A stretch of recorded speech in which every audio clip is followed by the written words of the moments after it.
चलिए आज हम ऐसा मीठा बनाकर तैयार करेंगे जिसको बनाने के लिए ना ही आपको दूध, मावा, पनीर की ज़रूरत पड़ेगी। घर में पड़े बेसिक से सामान से आप इसको कभी भी बनाकर तैयार कर सकते हैं। तो चलिए देखते हैं कैसे बनाना है। सबसे पहले मिक्सिंग बोल में डालेंगे हम मैदा। तो मैंने यहाँ पर 1.5 कटोरी मैदा का यूज़ किया है। यहाँ पर क्वांटिटी आप अपने अकॉर्डिंग कम ज़्यादा कर सकते हैं। साथ ही में इसमें ऐड करेंगे हम थोड़ा-सा नमक, ज़्यादा नमक नहीं डालना है, सिर्फ चुटकी भर नमक डालेंगे और चुटकी भर ही हमें इसमें बेकिंग सोडा डालना है। बस इतनी चीज़ों को डालकर हमें अच्छे से मिक्स कर लेना है।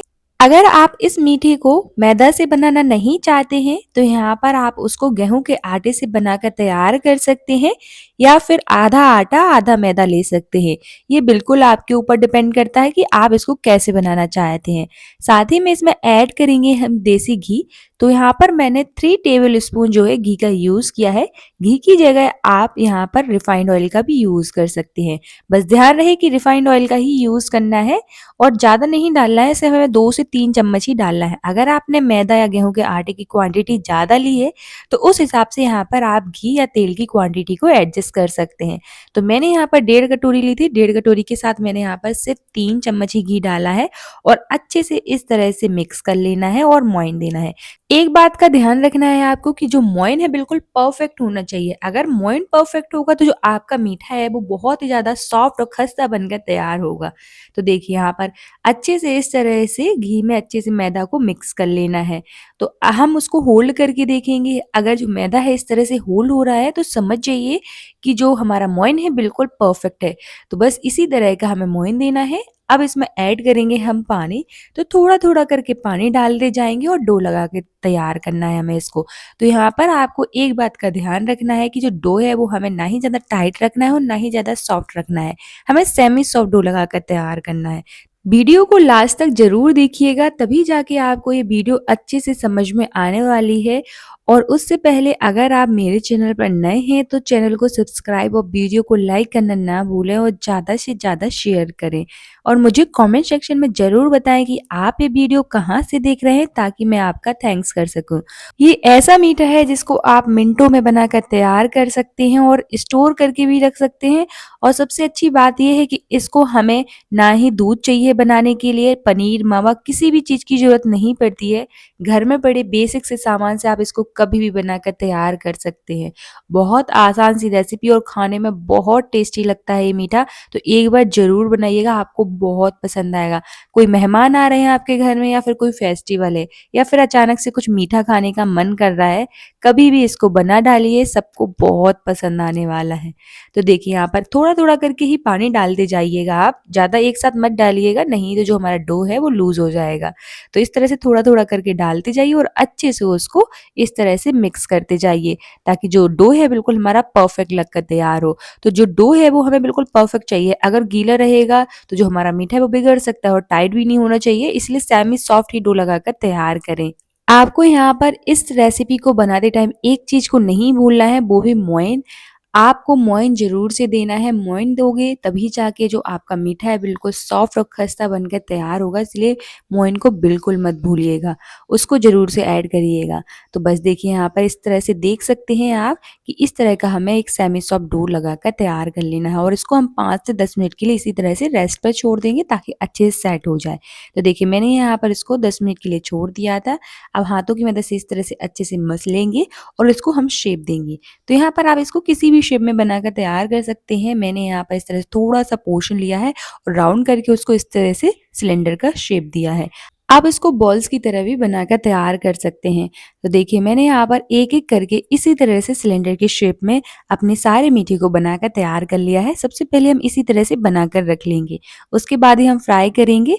तो चलिए अब करेंगे हम इसको फ्राई। तो फ्राई करते टाइम आपको एक बात का ध्यान रखना है कि ऑयल जो है वो ज़्यादा गर्म नहीं होना चाहिए, इतना गर्म होना चाहिए कि उसको हम हाथ से छू सकें।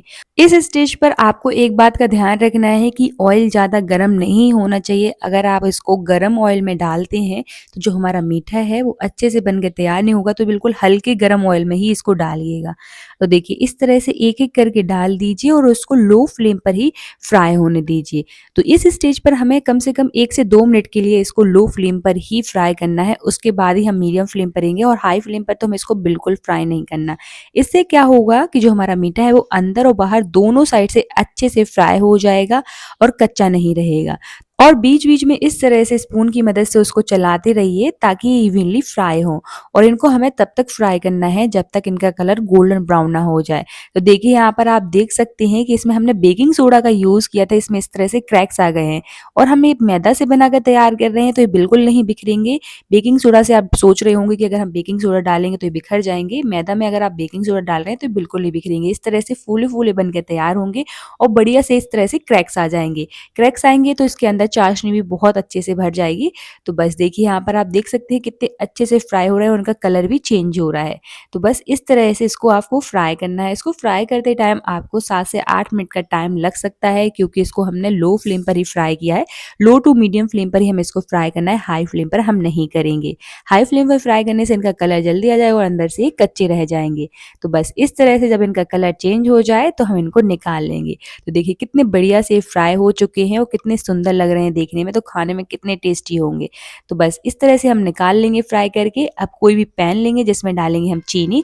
अब इसमें ऐड करेंगे हम पानी, तो जितनी हमने चीनी ली है उतना ही हमें इसमें पानी ऐड करना है। क्वांटिटी चीनी और पानी की दोनों की सेम रखनी है। मैंने यहाँ पर 1.5 कटोरी मैदा के साथ 3/4 कटोरी चीनी का यूज किया है। आप थोड़े बहुत कम कर सकते हैं, यहाँ पे ज्यादा भी कर सकते हैं। बस आप कोशिश करिए कि आधी कटोरी से कम मत करिएगा, नहीं तो जो चाशनी है वो कम बढ़ जाएगी। अब साथ ही में इसमें ऐड करेंगे हम इलायची पाउडर। तो मैंने यहाँ पर फ्लेवर के लिए थोड़ा सा इलायची पाउडर डालना है और अच्छे से इस तरह से हमें चीनी को पिघला लेना है। और यहाँ पर हमें एक तार वाली चाशनी बनाकर तैयार नहीं करनी है, चिपचिपी चाशनी बनाकर तैयार करनी है। इस मीठे को बनाने में आपको ज़्यादा टाइम नहीं लगता है, बहुत कम टाइम में आप इसको कभी भी बनाकर तैयार कर सकते हैं। एक बार ज़रूर बनाकर ट्राई करिएगा, आपको बहुत पसंद आएगा और मुझे कमेंट सेक्शन में ज़रूर बताइएगा कि आपको ये रेसिपी कैसी लगी। तो देखिए यहाँ पर आप देख सकते हैं कि चीनी बिल्कुल अच्छे से पिघल चुकी है। अब चाशनी को हमें ज़्यादा नहीं पकाना है क्योंकि हमें एक तार की चाशनी बनाकर तैयार नहीं करनी है। जब चीनी पिघल जाए तो उसी स्टेज पर इस तरह से हम ये जो फ्राई किए वो बॉल्स को डाल देंगे और अच्छे से इनको हमें 1 से 1.5 मिनट के लिए इसी तरह से उनको पका लेना है। 1 से 1.5 मिनट के लिए इस तरह से हम चलाते रहेंगे चाशनी में डालकर, ताकि जो चाशनी वो अंदर तक अच्छे से भर जाए। और जैसे ही 1 से 1.5 मिनट हो जाए तो हम गैस बंद कर देंगे और इनको हमें ठंडा होने के लिए रख देना है। तो देखिए यहाँ पर अच्छे से चाशनी भर गई है। तो चलिए इसको हम 10 मिनट के लिए ठंडा होने के लिए रख देते हैं ताकि और अच्छे से चाशनी इसके अंदर तक भर जाए। उसके बाद ही हम इसको सर्व करेंगे। तो इसी तरह से छोड़ दीजिए 10 मिनट के लिए। जैसे ही 10 मिनट हो जाए तो देखिए कुछ इस तरह से हो जाएगा हमारा मीठा। तो देखिए यहाँ पर आप देख सकते हैं कि कितने जूसी बनकर तैयार हुए हैं। तो एक बार जरूर बनाइएगा, आपको बहुत पसंद आएंगे। तो तैयार है हमारी बहुत ही ज़्यादा टेस्टी और जूसी मिठाई। आप लोग इसको क्या कहते हैं कमेंट सेक्शन में ज़रूर बताएं। तो मिलते हैं आपसे नेक्स्ट वीडियो में। Thank you for watching.